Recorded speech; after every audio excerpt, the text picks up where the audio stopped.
Hi, all. Thanks so much for being with us today. We will get started in about 30 seconds.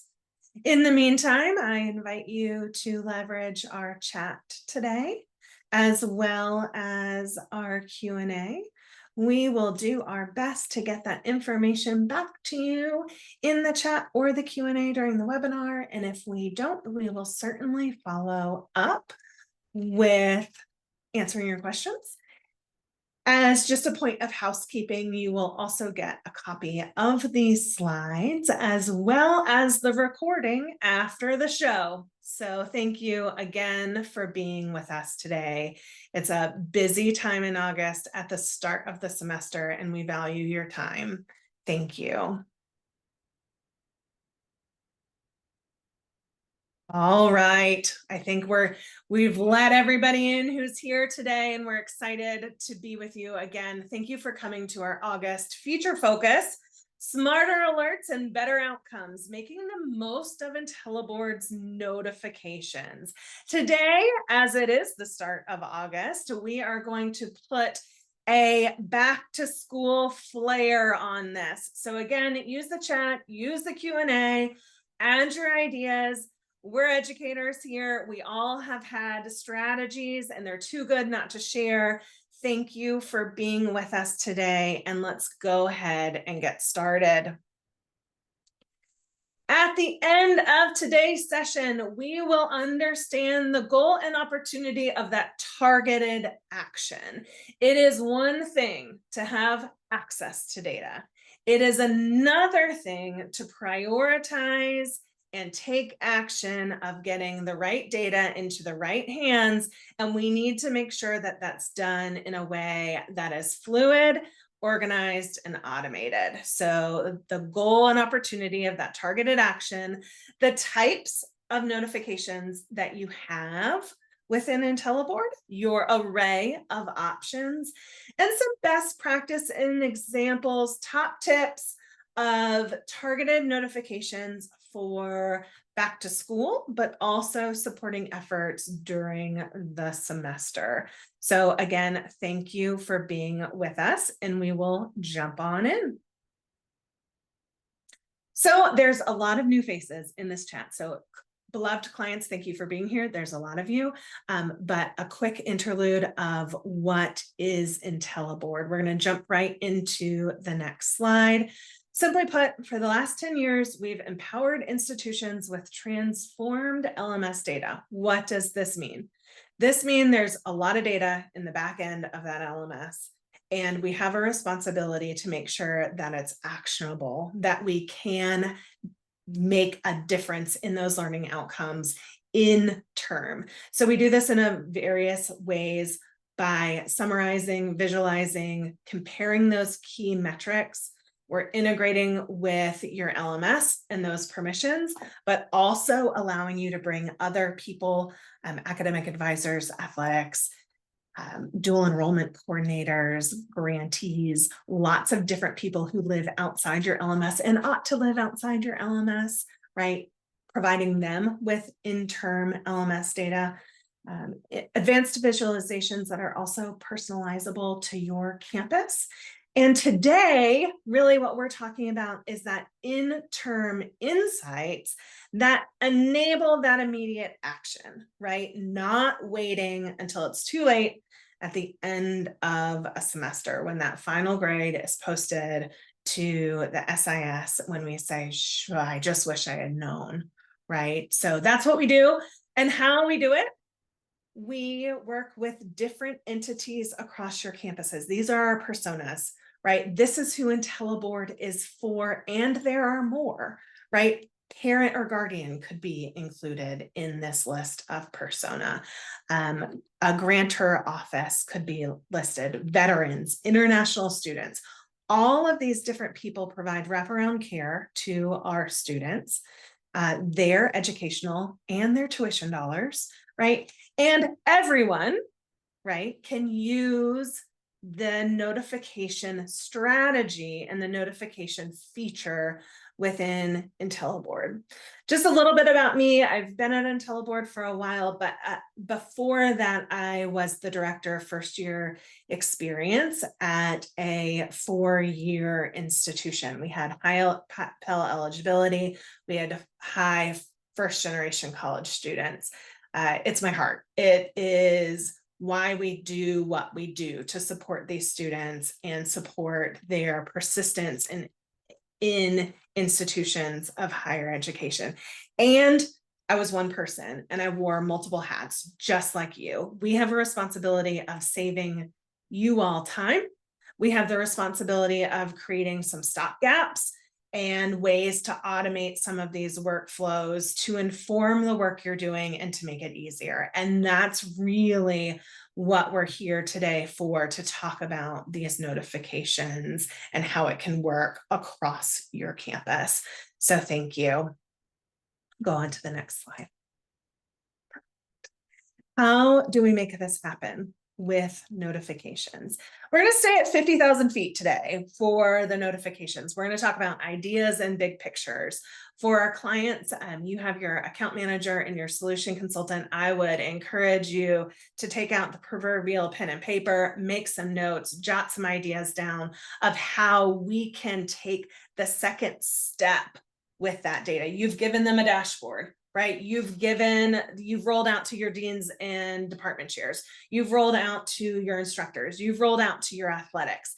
How do we take the next action of informing them of the most critical data that they already have, but let's remind them, let's automate it, and let's think through how we can take something off their plate by getting a message to the end user, be it a learner, a fellow instructor, another entity on your campus. We're going to do that with notifications. So let's go on to the next slide. Before we jump into how and the nuts and bolts and some ideas, let's talk about the strongest notifications. Now, I'm here to say, let AI polish these notifications for you. Let AI help you be creative. Put a little pizzazz in that notification. But let's not crowdsource the cloud the data that is in these notifications. Right? The personally identifiable information is too important. Your privacy is too important, and your institution's privacy is too important. However, this would be a good place to use AI to support notifications that are, and that message that is personalized, right? We have research, and all the studies that we'll talk about today are at the end of the slide, so you'll be able to review them in more detail. But those messages should be personalized to the student. Hi, Amy. I want to talk to you about accounting 101, right? Personalized messages lead to a sense of belonging. They are more effective in engaging students. They help with improving outcomes and to support self-regulated learning. And this is a study by Lim in 2020, right? The more personalized it is to me, the more likely I feel like it is relevant to me and I'm going to do something with it.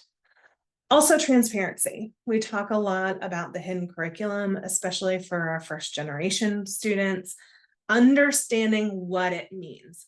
Why am I sending you this notification? What does it mean, right? We talk a lot about, okay, well, this is what your grade is, but what does it mean for your financial aid? What does it mean for academic standing? What does it mean for NCAA regulations and eligibility to play on a field? Why do I need to make that submission, right? For attendance, for Title IV funding, for your financial aid package. If you if you don't submit something here, your financial aid package may be at risk. Being transparent about why we are sharing this notification, the data that it's from, when the data was last updated, is going to be super important in that message. Also supportive, right? We want to have an supportive tone, and this goes way back to Rosenthal and Jacobson in 1968, right? Like this is not new, but we have the opportunity to create positive notifications in addition to our early alerts.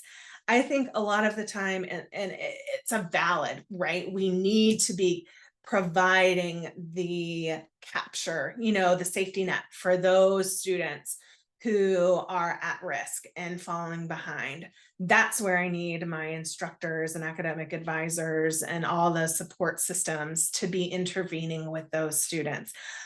But can we create a proactive, supportive notification of, way to go, having that solid grade. Hey, great job on that quiz. Can I automate the positives to allow more time for the at-risk students, but I'm creating a culture of support and celebration around the positive behavior. Also, this goes along with personalized but specific, right? And actionable. This is your grade. This was the last time you created a submission in this course at this time. Now that you have the data, student, right? These are the actions we need you to take with it.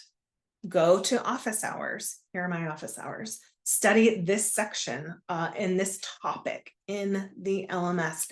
Go to the writing center. Swing by the supplemental advising student tutoring, right? All of these are, here's the data, here's what you can do with it to ensure that they know the reasonable next step, right? And this includes your instructors, right? This is the data, this is the policy, here's the expectation. 1, 2, 3, right? We want to align these notifications with what they need to do and remove the guessing of what the next step is. And finally, these need to be timely. This is part of this feedback early and often. It's critical for keeping students on track and motivated, right? If you get that notification out right after midterms, right, that makes a lot more sense than 3 weeks later. With a system, you can automate it to hit that date. If you're trying to do this manually, it could take your folks time, right? Figure out the things that we can automate for you and your campuses to ensure that the notification is timely and relevant and still in term able to create action. And again, of course, respect the privacy policy, FERPA. We have a responsibility to be privacy stewards with this data, and we always will be. Also, review your notifications, improve them, make a little tweak, learn as you go to automate these processes. And we'll go on to the next slide. Perfect. So this is the notification types that are afforded to you inside IntelliBoard. You have option 1. This is a quick send notification in an email directly from the platform. We like to talk about this as spot click send. This is your ad hoc options, right? This is if you imagine you are an instructor, you are an advisor, you notice something that needs to be tapped or encouraged or intervened on. You can send a quick notification, right? That is immediate with your option 1. You can send the report to an individual user, right? A learner and an instructor, one of those rows in your report, or you can send the whole notification as an attachment. So I like to think about, like I'm asked as an academic advisor to send my caseload on to a chair. I am asked to give a quick update of the number of students who are not in those courses today. I can send a quick email of the attachment of the data. And if we go on to the next slide, we'll talk about the quick send options. So this is our first submission monitoring dashboard. It's one of our favorite. It supports Title IV. It's here and it breathes. It is the goal. The whole goal of it is to support students in making that first submission, that first two-way engagement for proof of that attendance and their financial aid. The goal of this dashboard is on the top is who has not yet submitted. And the second dashboard, the second table below is who has submitted. So the goal of this dashboard is to make that first report empty, because we want all of those students who have never submitted something with that red bar and that calculation at the top of the total number of missing submissions, is to reduce that number and grow the bottom one. But if I click, then I am able to send a quick notification to these students to say, hey, Amy, I need you to make that submission. And here's why it's important. And this is what you need to do. And I need you to go into your LMS and I need you to go to this course and submit an activity. So you can spot, click, and send to go into a quick send notification on an ad hoc basis to be able to encourage that quick action on the data. If we go to the next slide, here is the quick send notification setup. And this is a slightly different user story, so hang tight with me, but maybe it's that learner success dashboard where I saw my students who need a little bit of encouragement. Maybe we just had our first test or our first quiz, right? And we want to give those folks who didn't maybe do as well as we expected them to do a little bit of an extra boost. So I have just clicked. I've added the notification. I can see that I have, I'm going to send it by way of email. I've clicked to students, and I'm going to use my placeholders in that notification to add the data that is in that report to inform the message. Hello, first name. How can I help with course name? And again, you can add your professor name, you can add the course grade, you can add the last thing they submitted, you can add a specific activity if it's in that report too. But all of this will work like an old-fashioned mail merge. So if I've clicked 5 times, I'm going to send 5 different notifications personalized to those students who I've clicked on in the previous step. We'll go on to the next slide. Option 2 is the notification center. This is how we really automate those notifications. We are either utilizing a data set list or entered recipients, and we'll talk about that in just a little bit, but this is how you create the notification strategy. I like to rule of thumb it, if I send a quick send notification more than 3 times, right? Or I'm going back to the same user story of that quick send notification. It's an activity or it's a low grade or they need to submit something. Then I want to automate that for myself. You can choose to give the notification creator to end users like your instructors, your academic advisors, your departments, deans, and chairs. Or you can create lists for them, right? You can be part of your early alert overarching campus strategy with automated notifications living from, a centralized office. We have clients who are doing this both ways. You know your campus best. That's why the flexibility of the tool is there. And it still gives you the different options. So to talk through a little bit about a data set list, this is like a quick send notification. I'm sending it to those 5 students, but instead of going click, 5 times, I am saying everybody who is in this report is going to get an individual notification with the same placeholders, but it's going to go every Monday morning. It's going to go every Wednesday at 11 a.m., right? Dependent on whenever you send it. The other thing that you can do is you can enter recipients.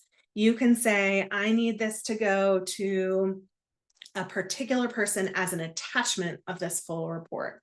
This is to the dual enrollment coordinator, and we'll have an example of that a little bit later. This is going to be a review of the courses that are not yet active inside your LMS, and it's 2 days before the semester. Oh my, right? You enter those quick recipients. You can watch that list go down, but this is for people who live not in the LMS, or if you want to give them an attachment of the data. We'll go on to the next slide.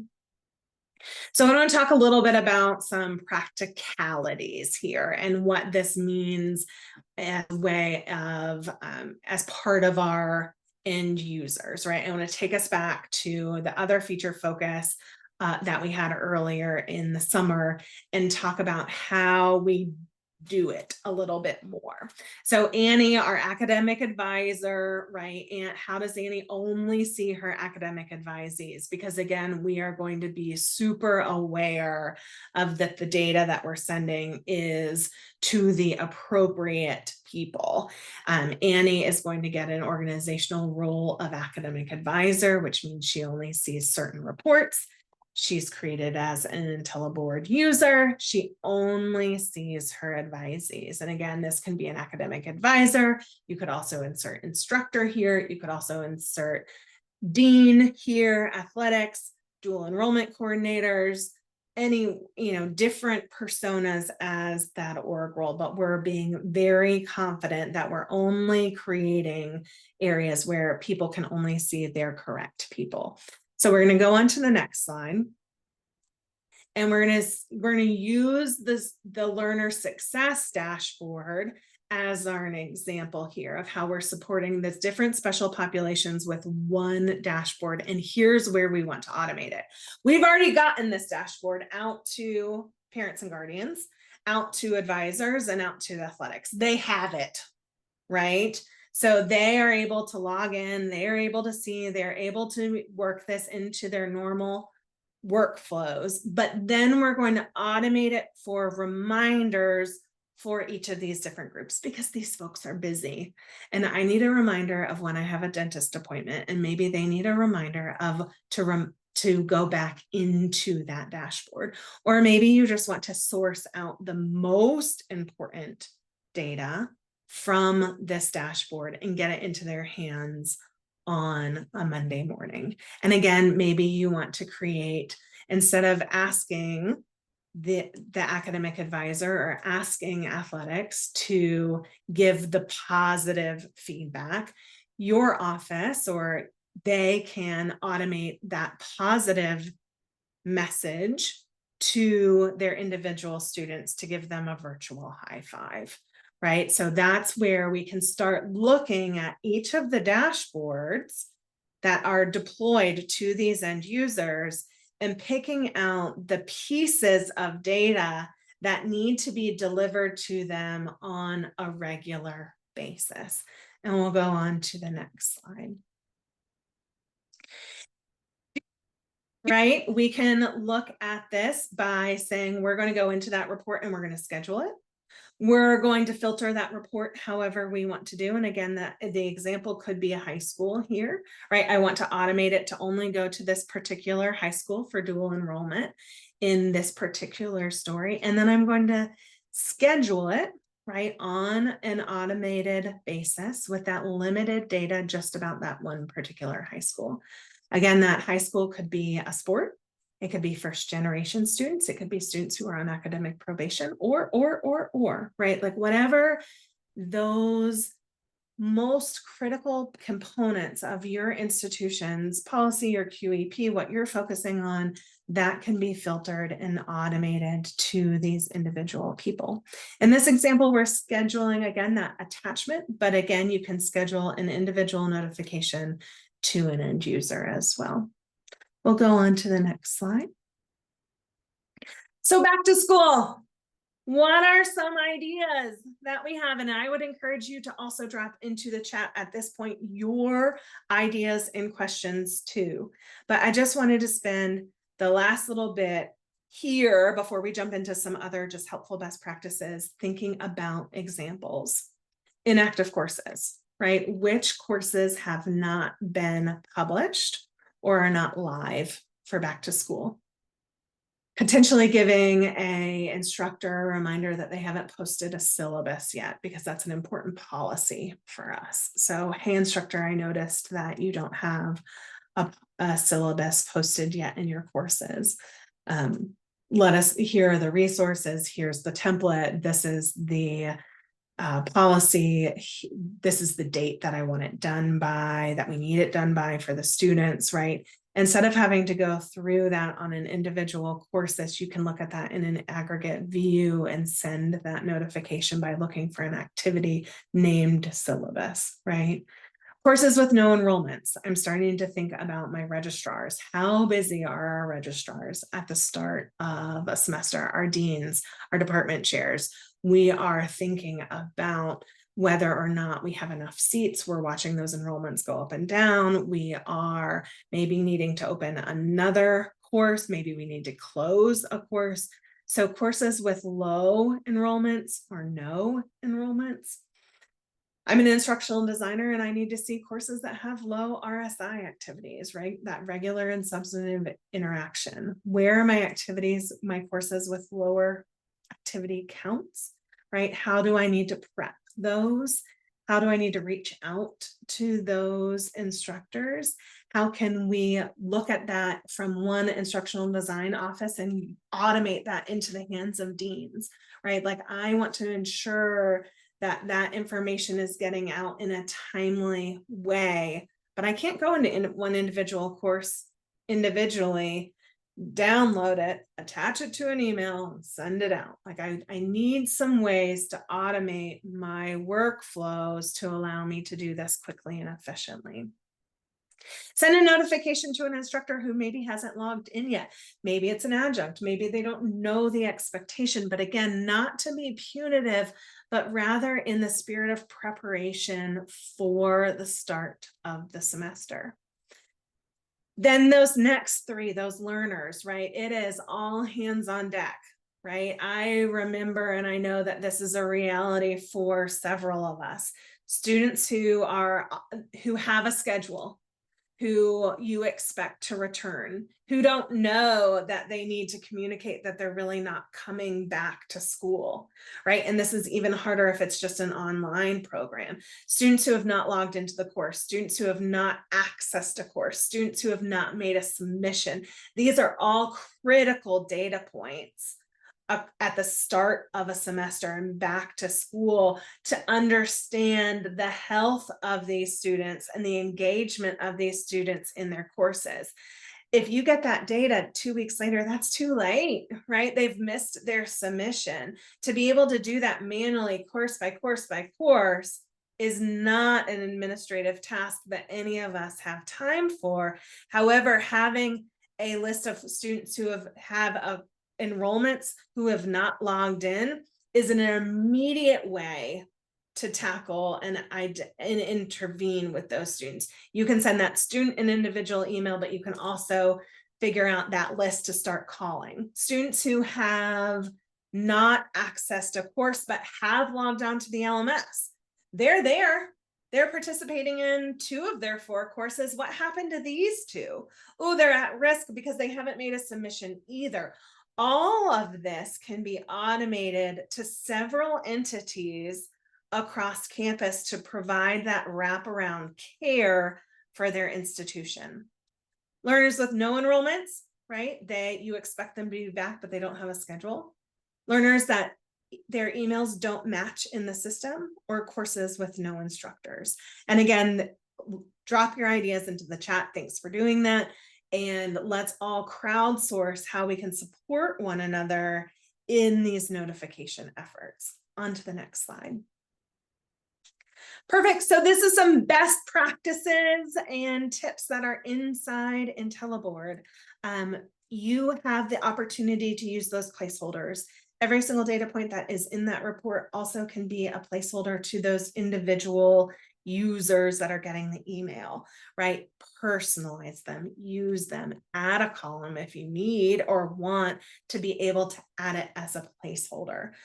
You can then click preview to be able to see the first placeholders to make sure that it looks and reads correctly. But you can use those placeholders and then use that notification preview to spot check what you're going to send out to those users. Next slide. We also encourage you in your individual IntelliBoard profile, set up your personal email signature, right? How they can contact you, where your office is, your office hours, your favorite quote and suggestions, right? You can put a personal email in there.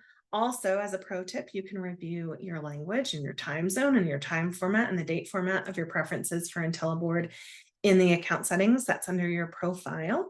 And the next slide, if you are the primary account holder of IntelliBoard, you also get to create an organizational signature. This is where a lot of people are putting in FERPA policies. This is a lot of where people are putting in, you are the intended recipient, please do not forward institutional information and anything that you want to add to the bottom of that personalized notification. On to the next slide. Also, just lastly, we do have an SFTP option. So if you are, this gets into the deeper end of the pool, but if you wanted to automate reports into an SFTP to incorporate with other data as a audit, as a storage file, as a a duplicative measure, you do have an SFTP option. You can set up your SFTP of where you would like this data to be sent to, and you can automate that into an SFTP as well. Okay, next slide. Perfect. So we're right at time. Thank you for hanging on with us. You can contact your account manager or helpdesk@intelliboard.net. If we didn't get to any of your questions, we will follow up with you via email. And again, we're just going to land on that QR code, leave it up for a little bit. This is all of our documentation from us for the notifications overview of how to set those up. Also, we recognize that notifications are personal, they are specific, and they are timely. And that's why we would love to be part of your implementation of these. Reach out to your solution consultant or account manager for extra support in getting into the individual details. I hope you all got that QR code. Also in the documentation by personas, each persona has a step-by-step guide of recommended notifications for the specific personas with those deployments, the most critical data, and a step-by-step of like, do this for step one, add this here, schedule, automate. So all of that documentation is available to you. And our very last slide, which will be included, is the studies that we referenced earlier. Again, thank you for being with us here today. Thank you for allowing us to be your trusted source of learning analytics for the last 10 years. And we look forward to supporting your fall 2025. Again, thanks so much and have a great day.